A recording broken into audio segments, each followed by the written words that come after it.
Pemirsa, suasana haru dan penuh syukur keluarga mewarnai kepulangan jemaah yang tergabung dalam kloter 3 Kedebarkasi Palembang. Di antaranya seperti keluarga Sofyan yang rela datang jauh-jauh dari Ogan Komering Ulu Timur.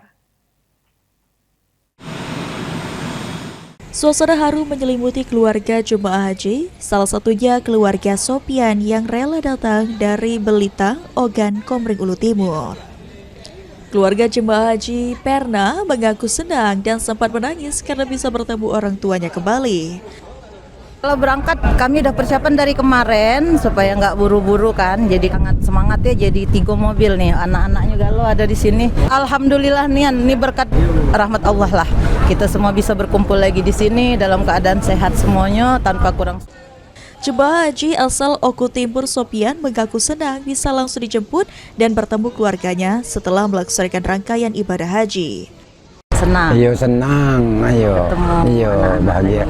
Ketemu anak-anak lagi, ayo di Palembang. Pertemuan ini menjadi rasa syukur tersendiri bagi keluarga yang telah lama menantikan kepulangan orang tercinta dari Tanah Suci. Muhammad Aidil, PAL TV.